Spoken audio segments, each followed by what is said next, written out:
by alone inside. He's got the breakaway with the touch to the right. Goal! Everything you wanted from this debut. It's branded by. Taking a shot with the left. Goal! Isaac Frank from 25 yards out. The equalizer. Will Kidd with the touch of the goal. It's a go-ahead goal. Minneapolis City. This is the People's Pitch Podcast, the official podcast of your Minneapolis City Soccer Club, brought to you by Summit Brewing Company. Attention, Minneapolis and the world. What you are hearing is the sounds of soccer science. Welcome to the People's Pitch Podcast. It is the official podcast of Minneapolis City Soccer Club. As always, I'm your host, Nate, and I'm joined by Eden Prairie's own Ponce de Leon, constantly on, John Bisworm. John, are you ready to drop science like Galileo dropped the orange? First off, before I answer your question, O'Fish? Or is that where we're at now? Yeah, the man. O'Fish podcast? You gotta get with what the kids say. Considering that probably the average age of people who listen to this is probably like 40. So, yes, you never stop keeping me guessing when you do the intro, Nate. So first off, let's move to that. But I do like dropping knowledge, science or other, and I have a love for citrus fruit. So why don't we just get started? All gonna work out. I would also have accepted a love for the Beastie Boys. A lot of those lyrics are from that.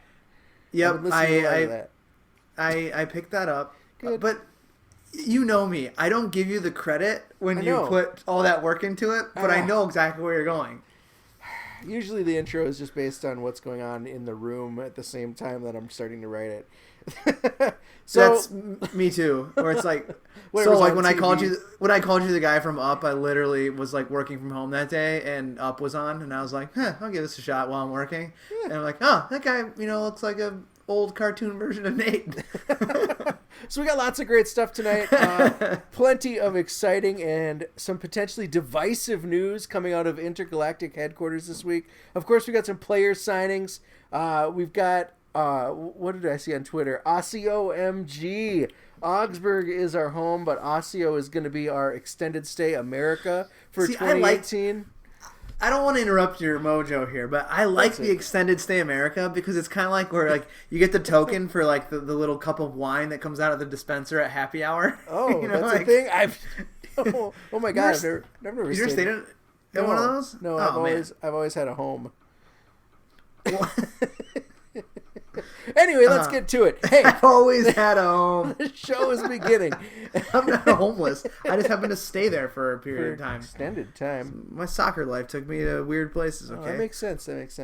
Yeah. So there's big news this week on the signing front as City is rounding out its roster ahead of our first friendly in April. John, what do we got? Yes, Nate, we have a few good ones for you. Ones that have carried with them some serious performance in their college careers. I believe people, unless you're a zombie or you can't read, or you're just not on the internet, we've announced these two fellas all week. So you, like I said, should know who they are. First off is midfielder Shea Bottom from St. Thomas University. Shea comes to us off a fantastic senior season for the Tommies, one that saw him turn in 9 goals and 15 assists en route to his second All-American honors, being named and also being named Division III Player of the Year. Not shabby, right, Nate? No, that's pretty good. So we'll get into a little bit what you think after I get done with what I think here. So what Shea possesses outside of his size and his vision and his soccer ability, he's one of those midfielders that is always one step ahead of where he's going to go with the ball before he gets it. Very, I guess, cerebral would be a way to put it. Mm-hmm. He's also that guy who I think has a next level like attribute that goes under the radar. He's always moving, and it's by design. So it's not just like I have a constant motor, I'm like a Labrador retriever always chasing the ball around. Mm-hmm. It's more of it's calculated. So he wants the ball so badly that he will just move all over the place to find it. And if he doesn't get it, he moves to another place to get to find it. And if he doesn't get that, he moves to another place. So he's constantly moving around the field within, he's not like going all like crazy, right? No, but he's finding space he's finding be the pockets outlet for a pass. Yep, he's looking for spaces where he can get the interception, things like that. Right, and what he's doing while he's trying to find the ball, and when I said it was calculated, is he's taking a view of all the landscape that he's covered. So he knows where people are or where they're going to be in the spaces he was at, and he's also then now having the ability to effortlessly create space for others because where he was now might be an option. So if you look at the European game and even like the South American game, actually even Mexico plays like this now. Like their midfielders never stop, like literally never stop. You look at like Pogba when he wants to play, that's what he does. You look at like a guy like Zidane. Zidane could take over a game by doing like the littlest things, but always moving and like just creating havoc for the people who are trying to guard him in the midfield. Shea possesses that. And I think it's something that is like why, his performance speaks for itself. But I think like at the next level, while he was getting looks, and we'll get into that, is because not a lot of people can do that, or not a lot of people do that. We have a very lazy midfield mindset in the United States, and that's not a knock on anyone we currently have. We have a lot of midfielders that do the same thing, but he does it a little bit differently and affects a game by doing that. And it's cool. It's something that I really was like, from a midfielder to a midfielder, I was like, he picked that up, I believe, like in between last year and this year from when we was away last summer, which again we'll get into in a second here. But it's very rare, Nate. So yeah, go ahead. Something you've been watching a lot of. You've been watching a lot of tape, or I know we went to a couple St. Thomas games over the fall. You and I went to that one St. Thomas McAllister game that unfortunately was like a 120-minute 1-0 St. Thomas victory. Right. So I didn't stay for the whole thing. Didn't really get a chance to see him on display as well, or as to be as flashy as you're saying. But it's an exciting. Well, it's not flash. Exciting. It's more of just efficiency. Okay. And it's something that like you could watch 5-6 of his games. And you could say like, well, he scored like 4 goals and had like 8 assists in these games, and then, but you're like, yeah, it was maybe against lower competition, but what got him there was these little things that you're not paying attention to. Yeah. And like I talked to Jeremy, the soccer Buddha about it, and he's like, just watch him off the ball, man. He's like, I see him more than you do. And then I started watching more Tommy's games after that, and I was like, man, he is right. Like this is fantastic movement, and it's something that you don't see often. Huh. And so it's rare. It's really rare, and it's awesome. So last summer, Shea played for DC United's U23 team, and I think this is where we're talking about like where maybe that started to kickstart a little bit. Yeah. He had 3 fantastic years at St. Thomas before this past season, where he had like the best year that he's had. I don't think statistically it was the best year. It might have been, but the accolades came this year. Right. But I think that the starting playing with DC United, I don't know the technical staff that he played under, but I can only imagine with Ben Olsen, who is the head coach, that he's a midfielder. He has like-minded individuals there that, they drafted John Hark's kid, who's a center midfielder, like last year in the MLS draft. So I think that they probably have a technical staff that really wants to have a heartbeat in the middle that's strong, and then they'll build around it. So I can understand why they'd have a player like him in. But he also had extended stays on MLS trials with Minnesota United here at home, and then also the New York Red Bulls, which ultimately his efforts led to a decision he had to make.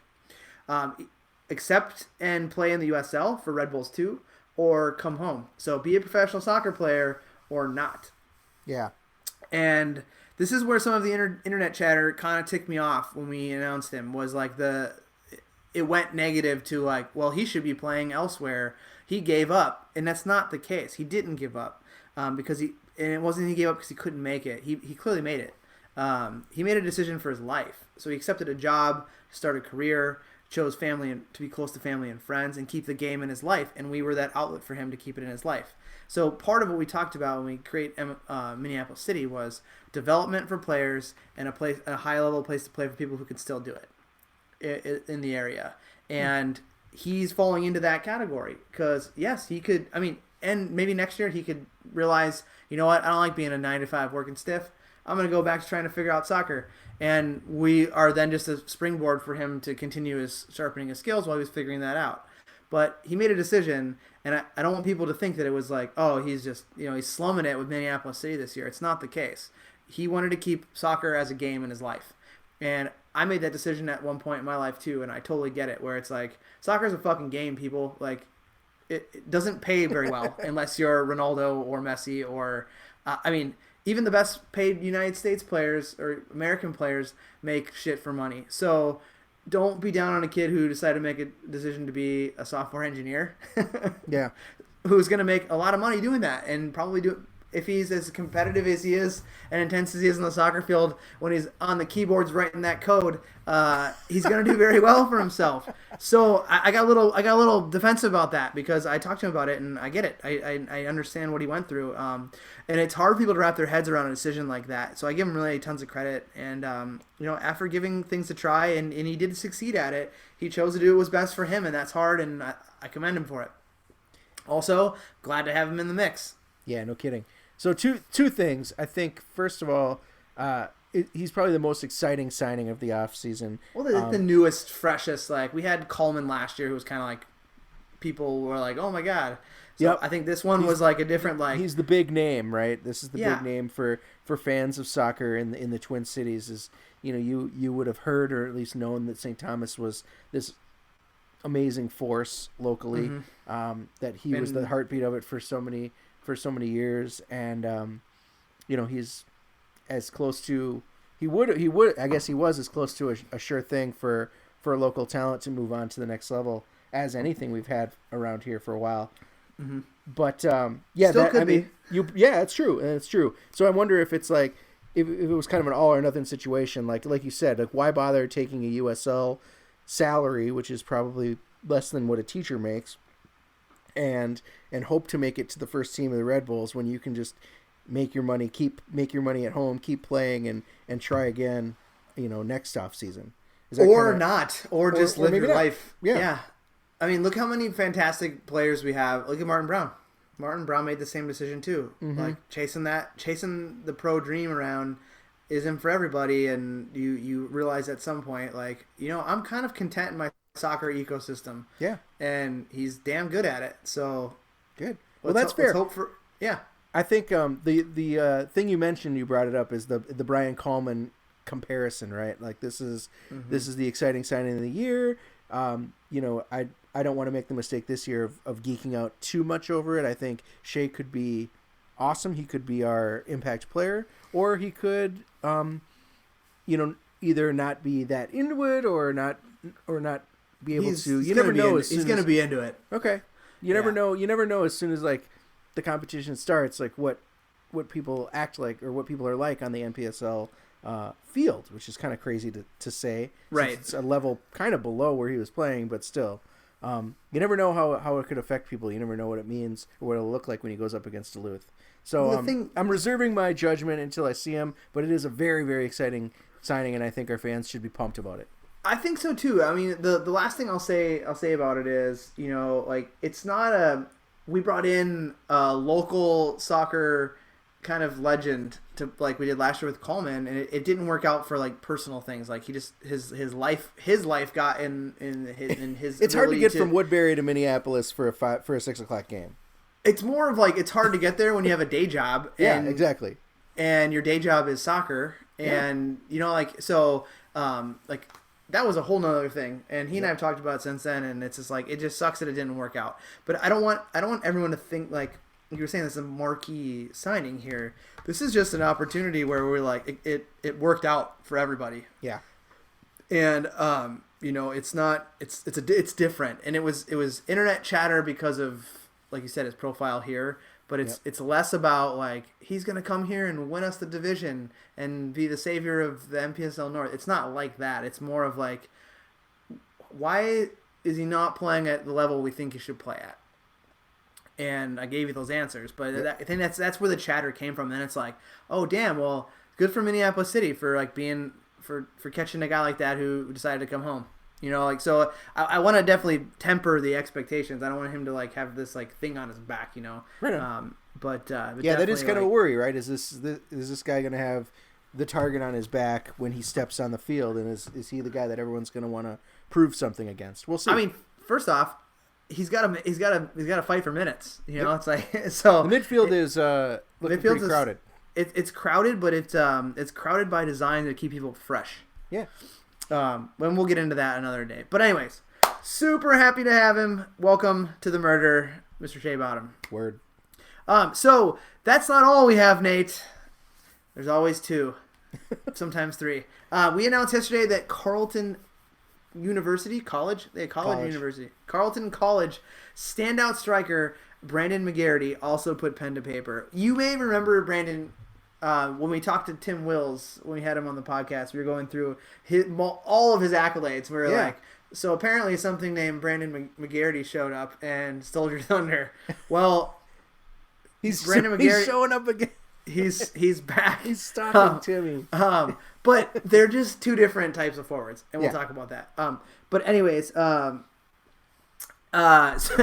so before we get into that, let's talk a little bit about his college career. So he graduated in, I believe it was 2014. He is second in career points at 99. Couldn't get that one more assist in there. To Timmy, actually, who has 114, I think. So, but he's second in career points at Carleton, first in career goals at 41, seventh in career assists, first in shots attempted, and first in shots on goal. All of this was done in 68 games because he had an injury that cut short a season that he was just on fire. So, I believe Tim did it in like 80 games. So, yeah, he did it in like a third. So there's also more. So individual points leader at 52 per season, goals with 19, shots attempted at 106, and then he also holds the record, and he beat his own record with shots on goal in a season at 52 and 43. So he's first and second. First and second, yeah. So this is the only one there he was first and second. All North region 3 times, all MIAC a handful of times. I didn't even put it down here. You can figure out that he was.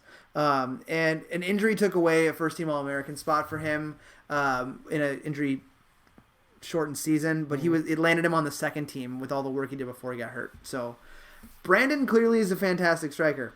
Yeah. And he's the type that we were missing on the roster.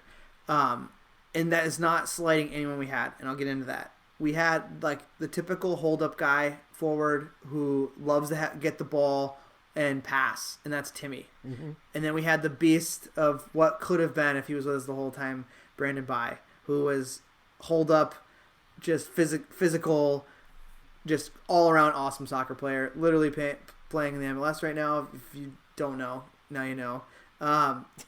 We had the athletic ability guy with a drive to like try to score all the time, and Miles Stockman-Willis. Mm-hmm. We didn't have the guy who just lives to finish, like the one that will break down doors and windows and rip heads off and will just like throw everything at it to score a goal. Mm-hmm. And we just didn't have that. And it's not knocking any of the guys we had on our roster; they all did great things.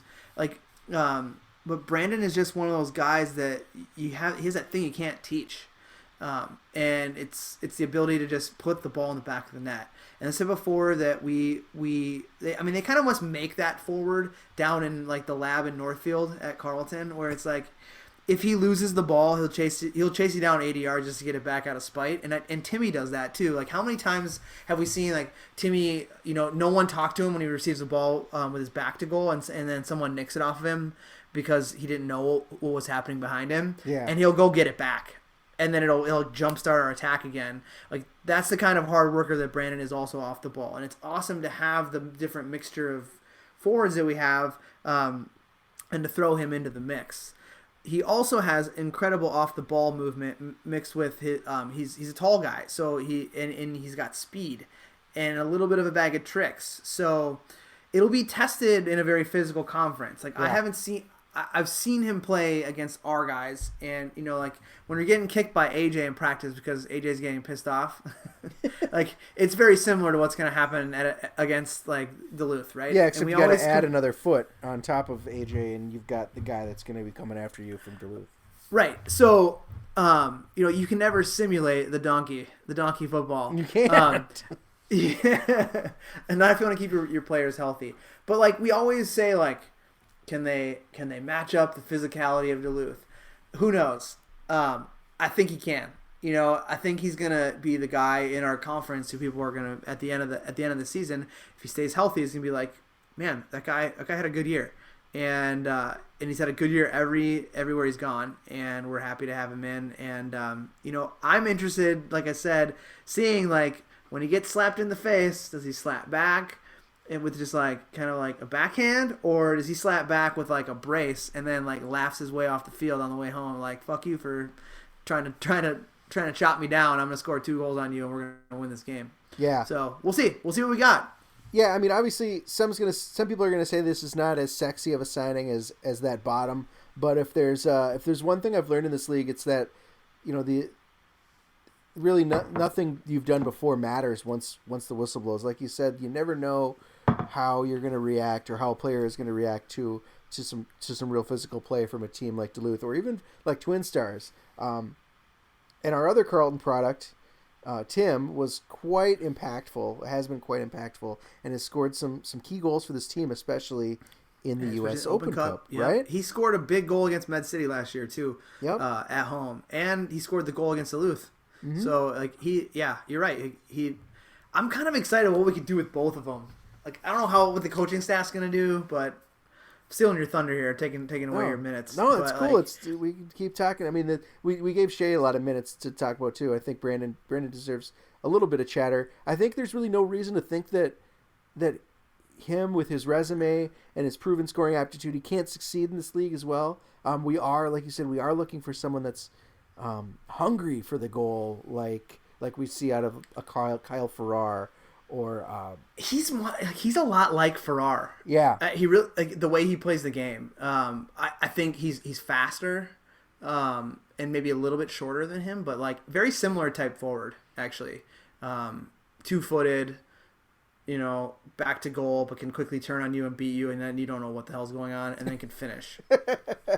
That's good. I mean, like you said, it'll be interesting to see maybe what these guys could do together, knowing that Tim is just as likely to look to to pass and to set someone up than he is to try himself. So Could be cool. A lot of possibilities. We got a lot of horses in the stable again this year. Hopefully everything comes together. My favorite part was like, so when we're putting the roster together, I knew of him beforehand, and he was playing. I don't know.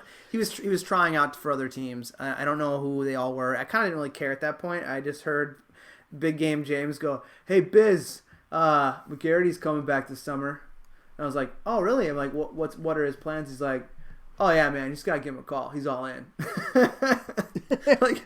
And then I was like, okay, well, I'd like to at least like see him play because he's like, you don't need to. He showed up for like 3 Stegman's games last year and scored like 12 goals. Don't worry about it. I'm like, okay, thanks, James. Thanks, James. Yeah, he's clearly in, right?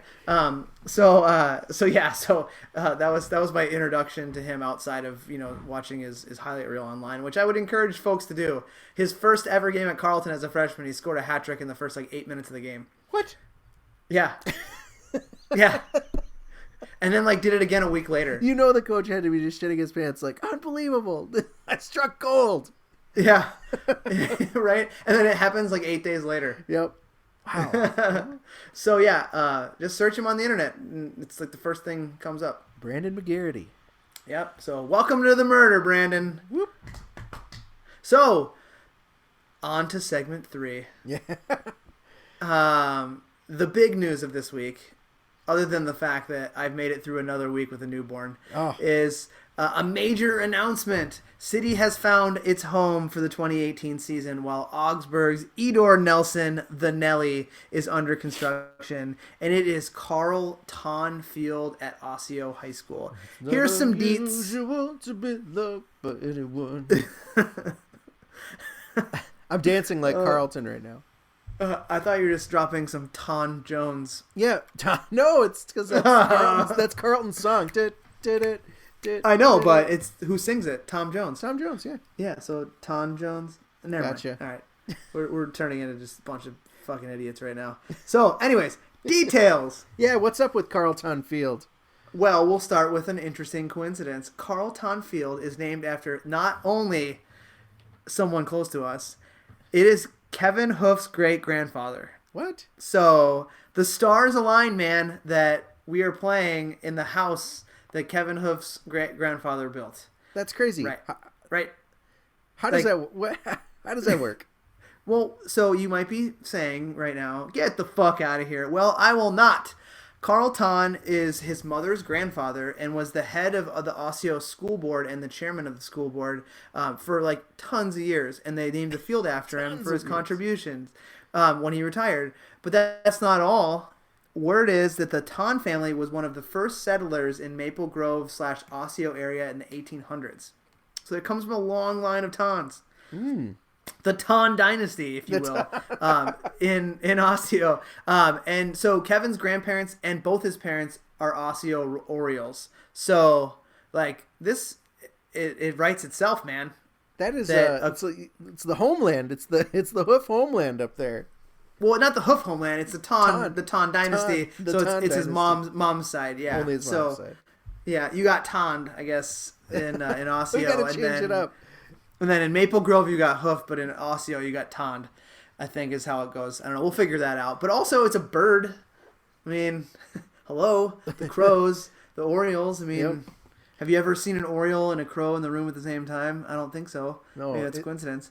So, anyways, Osseo High School is located up near the intersection of Highway 169 and 610, near Maple Grove and Brooklyn Park. It is a turf field, which is nice for us. Yes. It has plenty of room on the field. It has, like with the Nellies, a little bit narrow. We're looking a little bit wider. Plenty of home and away seating and lots of free parking. And the main thing, Nate, is that after so many dead ends that we ran into, and we'll talk about that. I know you got a bunch of tasty questions I haven't seen yet. Can't wait for that. I'm sure Sarah and Dan are cringing somewhere and not wondering why. I have to answer questions I've never heard. So they wanted us. They'll treat us great. It's already been awesome. In the gap year we have, it's going to be a good home for us. Some people might not think so. We'll get into that in a little bit, but I think we're happy to be there. And it's kind of untapping a whole nother market for us. And with Fusion Soccer Club being in like the Plymouth area, we're gonna get a lot of the suburban families that didn't make the trip to the Nelly last year, where we'll be losing maybe some of the city folk that who could easily get to our games. So I think it's a good exposure to us, and knowing that what our plans are long term. That's good. That's good. One more thing. Almost forgot. What? Blocks away from many different types of food and bars. And if you go on Twitter, you'll see that people are like, there's this place, and then there's that place, as well as, Nate, the Osseo Gun Club and Pro Shop. So you'll probably need to hit that after the game, because that kind of shenanigans is a no-no. And I think I'm going to call it the Carl. So we're playing at the Carl this year, unless we can come up with a better idea. But no guns at the Carl, folks. You hit the gun club up after. That's cool. I mean, I'll be honest, John. You kind of touched on it.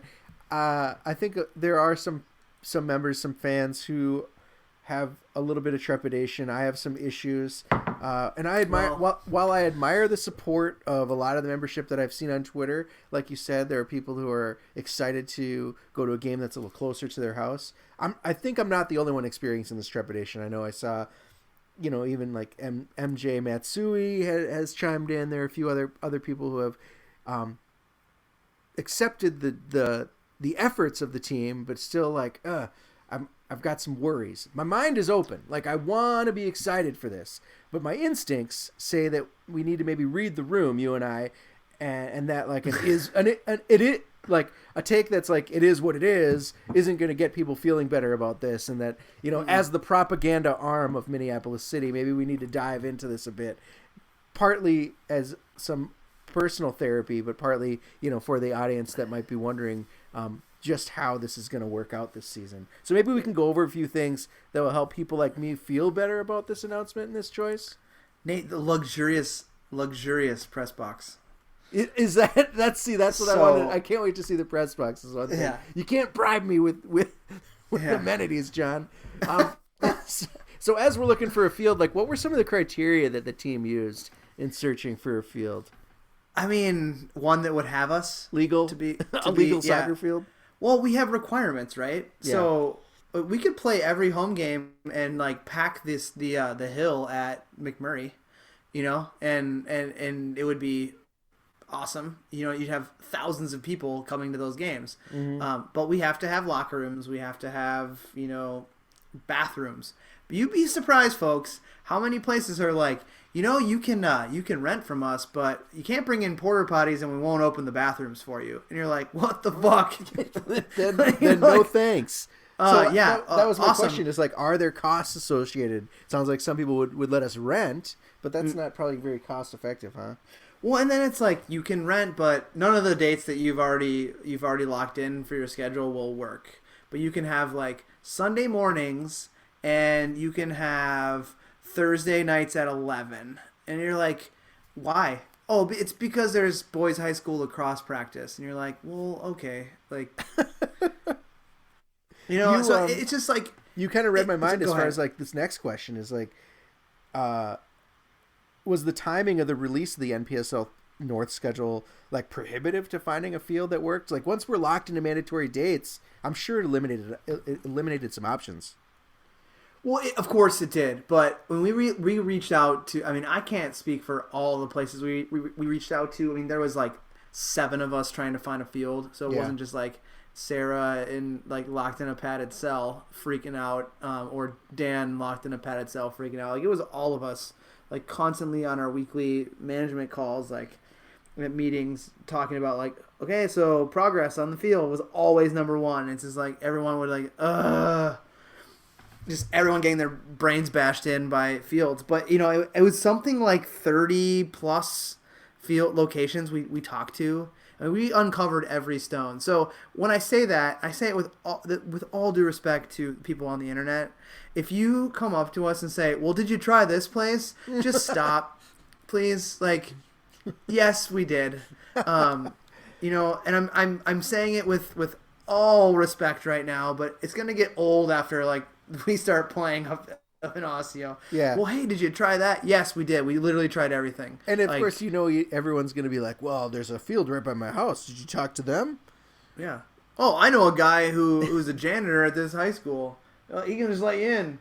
Yeah, it doesn't work that way. So, yeah, I mean, there was like the requirements we had, and then the schedule was there. So we were working with some things, but I actually feel like if you have dates, it's kind of easier for you to say like, all right, I have these dates. They're somewhat flexible. What can you do? You learn a lot about that first conversation with, oh, well, we actually have those dates open. And then you get further down the line, it's like, oh, we don't rent to outside people. You know what I mean? So it's like, or you'd be like, hey, we don't have some of those dates, but it's going to be like X amount of dollars for bathrooms, and you can't use the press box, and you can't be there more than 30 minutes for the game, and it's just like weird things were piling up. Like the bathroom thing is just boggling my mind. But so yes, we had lots of hoops to jump through and blades to run past, I guess you could say. It was a deadly obstacle course to get this. It really field. was. It was like American Ninja Warrior, but instead of like you getting money and trying to finish, it's like you just get to keep your life. It's like Indiana Jones and Raiders of the Lost Ark at the beginning. Yeah, sure, absolutely. Did that answer your question? Yeah, totally, man. So in an email to members, like the club has hit this note somewhere between gracious to Osseo and conciliatory to the fact that it's not an ideal location. Has the club heard from people who bought memberships expecting like an urban stadium, who maybe might be a little fired up over a very different game day landscape than they might have experienced last year? I don't know, honestly. I wouldn't be the person to ask that, to be completely transparent. It's probably I haven't heard it. Question. Yeah, I haven't heard any rumblings of that. But I think like I mean, I might be like just speaking with a huge, large blanket statement here, but when you buy a season ticket for Minneapolis City, you don't buy the location they're playing at. You buy the whole package. Mm-hmm. You know what I mean? And if it means you can't get to a game because you don't have transportation to get out there, there's probably someone you can slap a question on the internet who will literally pick you up and take you to the game. Tons of people would be willing to. That's a right. Great point. So you're buying a ticket to be part of the brotherhood, as Ben Wexler would call it. Yeah. So you're not buying it because you're because the games are at Augsburg. Yeah, you gotta be interested in the whole package. Right. No, you can't be half package. You gotta be whole package. Gotta be full package. Full package. So like I said, I don't know. I mean, maybe. But like I said, it's not as far away as some places that were getting really close to saying yes to us. Mm-hmm. So there is further away options, and as we kind of went from the blast radius out, it's literally not that far away. It's just not on a bus line. It's not, you can't take your bike there. Yeah. If you live, like, you can't ride your bike there anymore. You have to drive a car there. Well, I mean, it would take me. I mean, you could. Hours. Yeah, let me say. Can't is Don't tell me what I can't do, John. Yeah. Sorry. Yeah. Sorry. Didn't mean to put words in your mouth there. But yeah, I mean, it's not the best situation for some folks, but for others, it's actually perfect. If you look on Twitter, people are like, "Awesome! I live 6 blocks away." Yeah. So that person who's 6 blocks away, why don't you throw a tailgate for the people who have to drive from far away and make some new friends? That would be, yeah. Right? Dan in the email, I'm assuming Dan wrote it, it felt like he did, makes the point that... Sounded like a Dan email. That like a club stadium is the determinant of its success. I think that's a quote from the email. And that's a big part of kind of why I'm feeling a little on the fence about this, or feeling a little like anxious about it, is that the impact of being 30 minutes outside the city might have... What would that impact be on the growth of the fan base and of the attendance? Are you at all worried, like I am, that maybe the momentum takes a dip? I don't think so. Okay. We sold like a couple hundred season tickets before we even knew we were going to play. Right? So yeah, that's true. And we're deeply rooted in the community right now. We're having more community events before the season started than we did in the previous years, and we're giving tickets away. We're sharing the opportunity to be part of the experience before we even knew where the experience was going to be, and buzz is high for it, right? Mm-hmm. So I mean, even today, it's like seeing a tweet that Abdallah wrote the other day that was like, if you're not catching a Minneapolis City game or something this summer, like, you don't know what's up. So it's like it's the players are actually helping bring people into the fold more publicly than they were in the past. So it's like, I'm not worried about the buzz. Some other people in the club might be. I'm not. I think that, like, we've already built it. People want to come. I mean, people drive to fucking Blaine to watch, or they drove there to watch Minnesota United and the Thunder and the Stars play, and that drive sucks for a lot of people because it's not really that easy to get to. So if you build it, people. Great point. If you build it, people will come, man.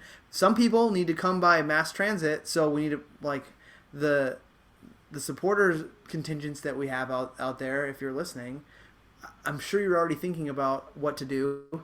But if you can figure something out, that would be awesome. And I'm sure you have people who are going to want to be part of it. And you can create the community even further by having a rolling citizen bus that's going up there. I believe it was called the Murder Bus. A bus would be, how cool would that be? Like a shuttle, like meet up. If there is like a strong city-based supporter group like that lives in Minneapolis or St. Paul and can't get up there for some reason, that would be kind of an interesting thing for a certain supporters group to organize. So again, I want to be positive, John. Like, things that I really like. Omni Brewing is right around the corner from the stadium, which is a pretty decent brewery.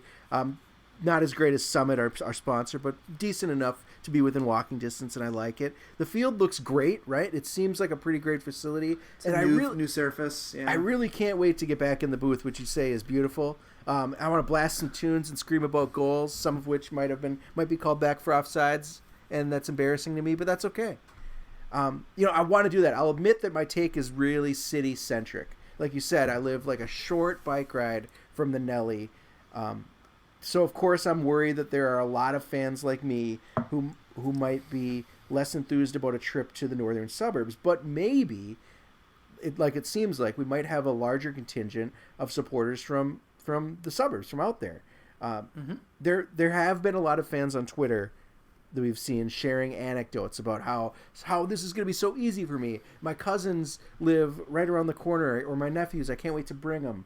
My parents are from around there. I can't wait to see them at games, things like that. So lots of people are finding the silver lining in this, and I think that it's a good part of it. It is. It's really good. I hope that balances out the unease that some of us are feeling. That I know I am. I know eventually I'll come to accept it.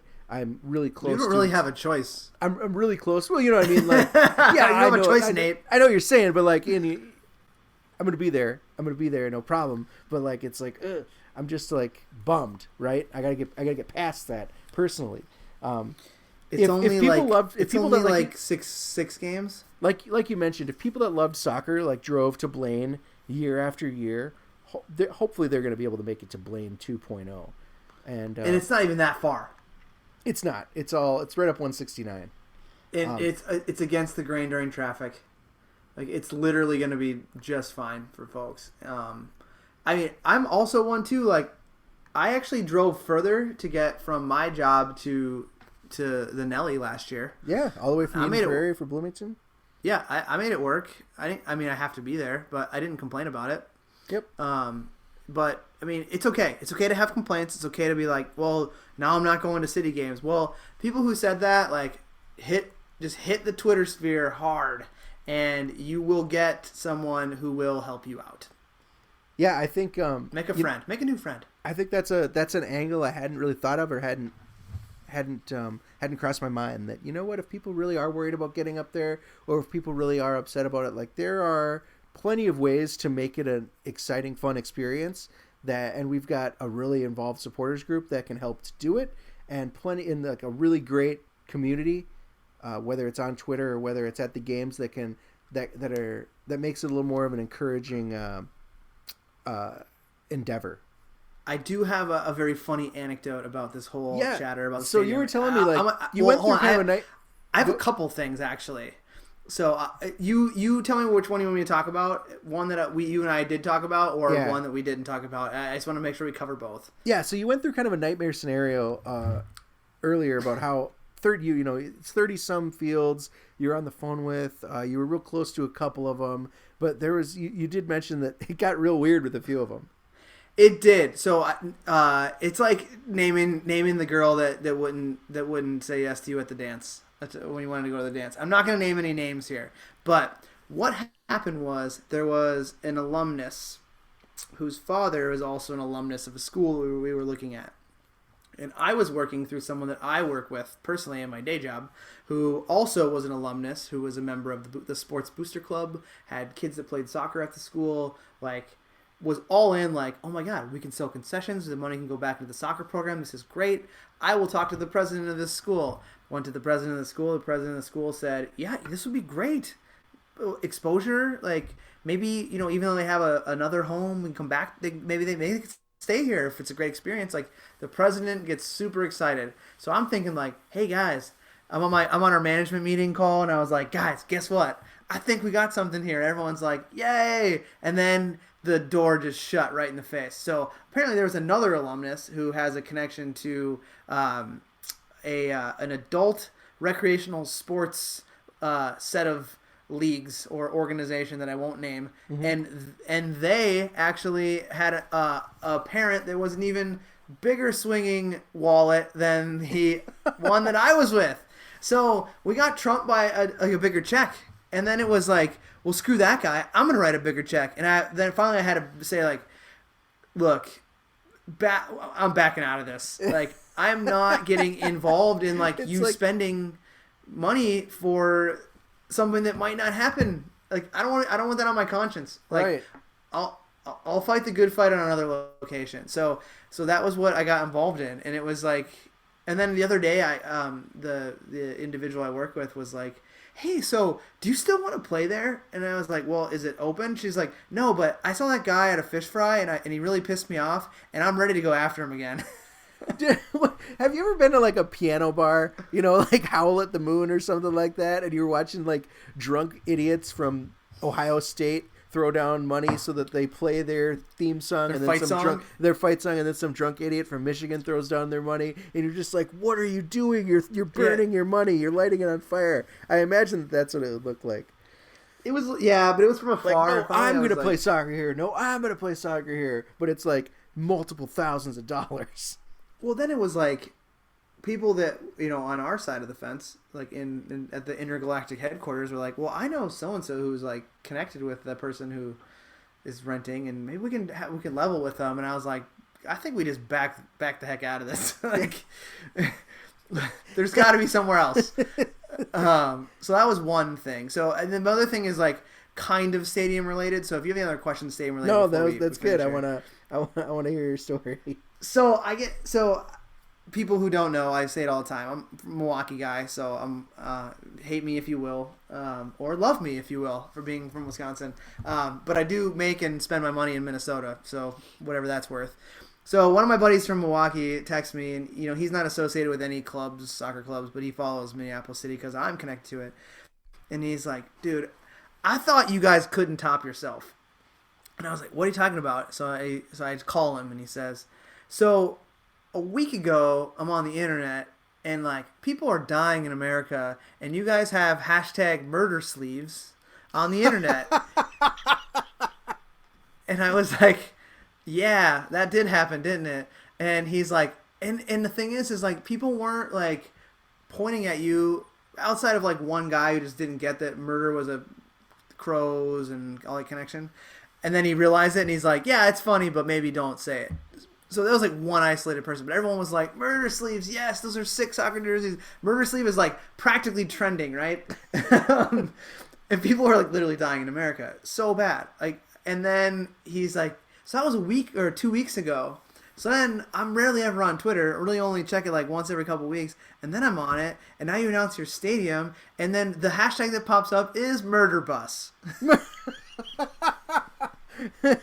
he's like, not only did you come up with sleeves to commit murder, but also a place where those sleeves can commit murder on the bus. In the bus. Or the vehicle at which it takes you to commit murder. And I was like, oh my God.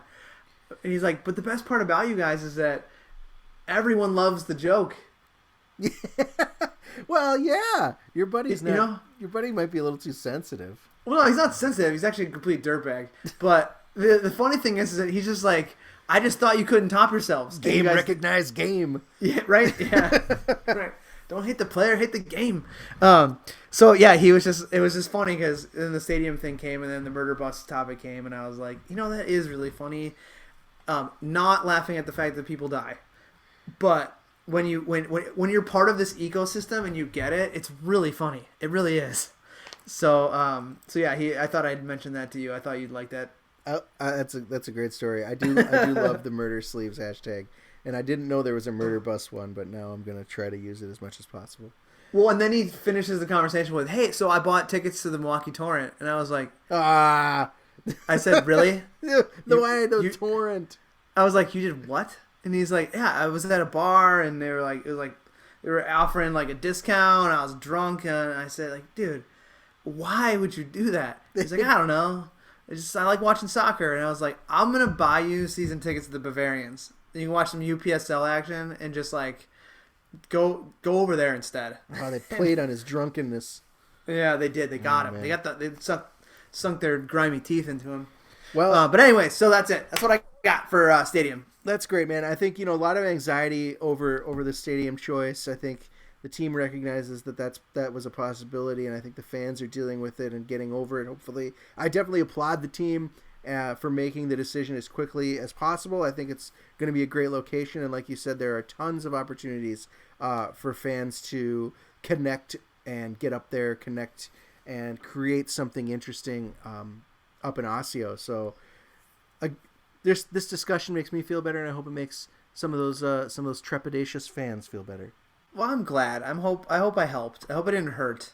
I mean, I said some things that maybe people didn't like, but we are welcoming of everyone, and if you have a problem getting to games and you're like anywhere close to my area of town at that given moment, I will pick you up and take you. You might have to get there early though, and then we might put you to work to help us set up the game. But I will pick you up if I can. I can fit probably like with 2 car seats. I can fit like 1.5 people maybe. Yeah.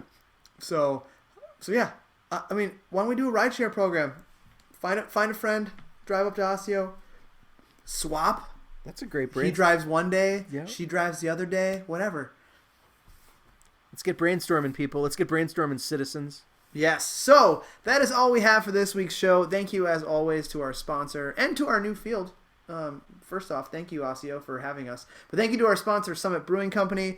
The ever so popular Maibach is out, and if you want a smooth taste with a little beef in the ABV standpoint, this is the answer. It is in stores and on tap right now. Go get some, fam. Memberships for 2018 are so much damn bang for your buck. Do you have yours yet? You should. You can get up to Osseo for like 25 games or whatever we're playing there.